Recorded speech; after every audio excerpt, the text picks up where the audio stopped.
Hey YouTubers, one of my subscribers suggested once that I should talk about the lenses that I have for my Hasselblads, and that's what I'm going to do now. And I'll talk a little bit really about the different types of lenses as well, not just about what I have here. First off, the lenses I'm going to be talking about are really only for the V-Series. The V-Series is the original series and the one that I can afford to shoot, and most humans can afford to shoot. Now, before I get into these particular lenses, let me talk a bit about the different types of lenses within the V-Series range. The original type of lens was called the C, and C stands for central shutter, and that means that the lens has a shutter inside of it as opposed to a focal plane shutter in the body. I'm going to jump from the oldest to the newest. The oldest are the C's, the newest are the F's, and the F stands for focal plane, meaning those lenses were meant for a focal plane V-Series body. What's special about an F lens is what it doesn't have. It does not have an in-lens shutter at all. It can only be used with focal plane bodies. A C lens can be used with pretty much any V-Series body. In between is the CF lens. And the CF is called that. Hasselblad is just intensely logical. C's have a central shutter and are intended to be used with 500 series bodies. F's have no shutter and are expected to be used with focal plane bodies. And CFs are specifically designed to work really nicely with either one. All that being said, I'm just going to go through my lenses kind of, I guess, a somewhat logical order. I'm going to start with the 80mm, and this is an 80mm CF lens. It is an f2.8 lens, and this is the fastest lens in the Hasselblad C or CF lineup. This lens is the standard lens, for lack of a better word, for Hasselblad V-Series body. Its field of view, or it shoots like somewhere between a 40 and 50mm lens on a Hasselblad, even though it's an 80mm lens. If you have only one lens, this is probably the one to have. So that's what this guy is. I shoot with this quite a bit. Now the rest of these are organized in focal length order. The 80 kind of fits in the middle here, but I wanted to talk about it first because it's the classic focal length. The next lens I have here is a 50mm CF-I. The I means improved, I believe. So this is another CF lens, but it's a generation newer than my 80mm CF. You can tell these guys apart just from the way they're made a little bit. I'm not sure if you can see this. This lens in particular, the 50mm CF-I, is also an FLE, meaning it has a floating lens element in it. This lens shoots about like a 28mm, and the floating lens element allows you to get better corner sharpness when you're focused really close. This lens happens to focus pretty darn close. I think it's probably, you can probably get about this close to your subject with it, which is close for a medium format lens. Next in line is a 60mm CF, and this is essentially a moderate wide-angle lens. This lens is a little faster. I should have said the 50 is an f4 lens. The 60 is a little faster and less expensive than the 50.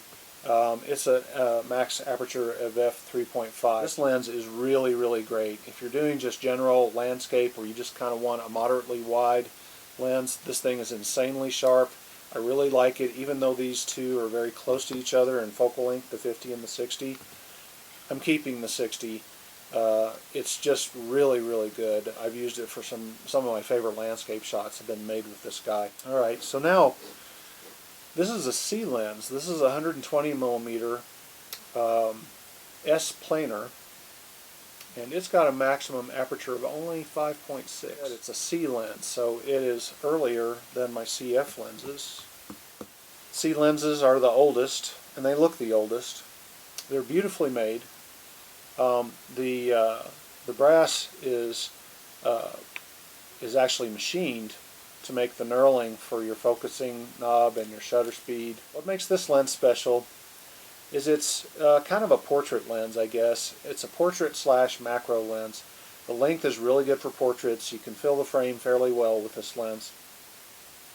You can focus close enough to fill the frame, and it's exceedingly sharp. It projects a very flat image. There's no distortion in it, and I pretty much use this guy for portrait shooting if I'm doing that.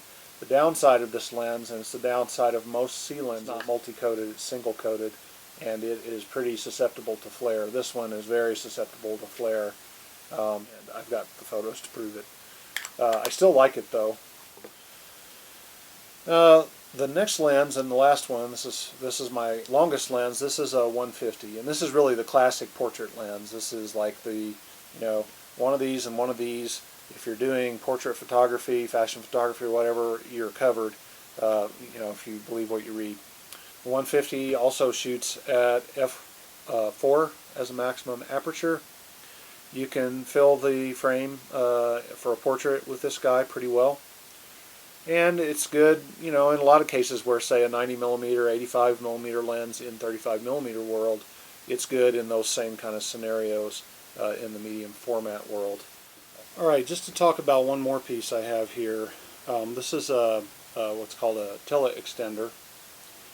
And this will increase your focal length by a factor of 1.4. So you can add this to a 150, for example. This is probably the only lens I would use it on. To give me a longer lens, a 225, something like that, close enough. And this is not a Hasselblad branded one. This is a much cheaper one. I got this for less than $100. It was a lot cheaper to buy this than to buy, say, 250mm Hasselblad telephoto. And given the fact that I probably wouldn't shoot that focal length very often, it seemed like the best investment. The trade-off with a Tele Extender is that it's going to reduce your light coming into your lens. 1.4 will reduce the light coming in by a stop. So this f4 150 will become an f5.6 225-ish lens if I use this teleconverter. Anyway, it's not too bad to carry around and could be useful under certain conditions. Alright, let me make kind of wrap back around and make a final point about C lenses versus CF lenses.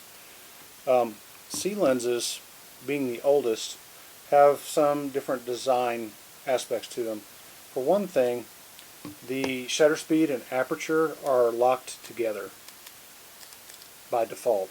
They can be unlocked, but to do that you've got to push this little ring down with this tab, and that allows you to set them independently.